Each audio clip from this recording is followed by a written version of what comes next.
Aí aqui a gente está mostrando o traçado, né, a característica também concentrado numa direção, distribuído na outra. Vamos falar rapidamente disso logo na sequência, tá? Que é o recomendado, né, como a gente está dizendo aqui. E aqui a gente está falando das possibilidades de traçado, né? Eu poderia ter traçados concentrados nas duas direções? Poder, a gente pode, tá? A questão é só o seguinte, eu tenho trechos aqui que efetivamente não tem nas suas projeções a atuação do carregamento equivalente da protensão vertical, devido à tendência de retificação do cabo. Então a gente perde eficiência em uma das verificações que são as mais, que é uma das mais relevantes, quando não é a mais relevante, né? Que, via de regra, é a mais relevante, que seria correspondente ao estado limite de serviço DE, deformação excessiva.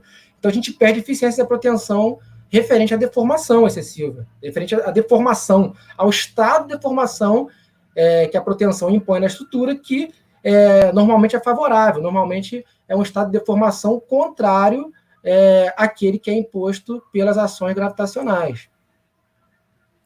Mas eu posso ter essa desvantagem principal aí, que é essa, tá? Basicamente, essa é a principal desvantagem que eu vejo aí. Além da possibilidade de não ter um aproveitamento aqui da excentricidade do cabo, porque alguém tem que passar por baixo, alguém tem que passar por cima aqui necessariamente, né, em termos de elevação. Então, você perde aí num espectro de possibilidades aí de 6 centímetros, né, tirando aí metade da altura menos o cobrimento. Se você perde 1,5, você já perde 25% de eficiência. Então, não é pouca coisa, tá? Embora possa parecer. Totalmente distribuído. Aqui o que a gente perde, que a gente tem nesses anteriores aqui, seria uma concentração maior de cordoalhas em regiões de maiores esforços.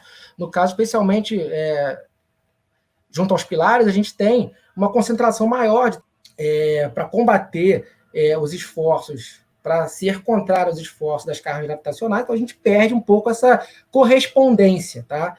Essa concentração ela é importante. Claro que aqui a gente tem uma direção só, mas pelo menos tem. Aqui até teria nas duas, né? Seria até uma vantagem nesse sentido, né?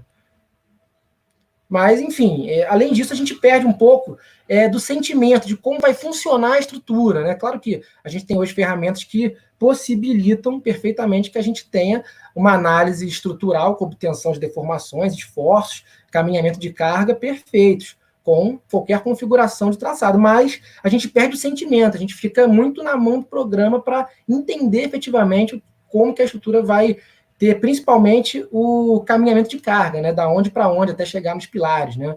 Tá? E nesse caso aqui, a gente tem uma boa definição, né? Eu estou sempre fazendo paralelo que a gente está recomendando essa, né? Então, aqui a gente tem essa simplicidade, né?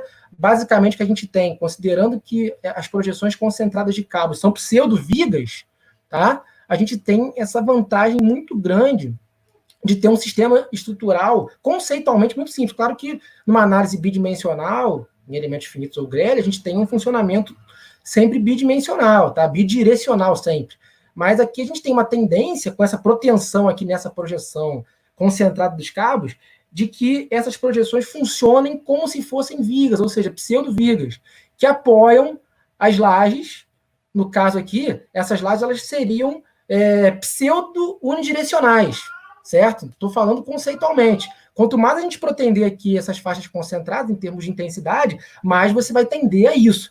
Claro que só uma viga infinitamente rígida aqui propiciaria esse funcionamento exato, né, da laje unidirecional aqui na direção horizontal, mas aqui a gente tende a isso. Isso é interessante demais, né? Então é um funcionamento muito simples que a gente tem. Aqui também teria, né, mas já seria uma laje bidirecional, de concreto armado, entre aspas, já perderia também um pouco desse sentimento de como a estrutura vai funcionar. E aqui, uma outra possibilidade, né, pouco usada, né, já que se a gente tiver a possibilidade de protender nas duas direções, que é protender em uma direção só, certo?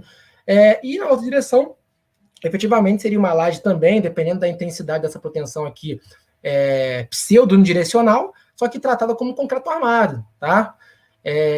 E aí, até essa direção aqui, a gente tem como a gente não tem a protensão na outra direção, a gente tem algumas particularidades, tá, de considerações aqui até nessa direção, de regiões a serem consideradas como concreto armado, como concreto protendido. Então, enfim, não é proibido de se usar isso aqui, mas não é recomendável, né? Já que a gente está protendendo, vamos aproveitar e fazer nas duas direções, tá? Então, vamos dar uma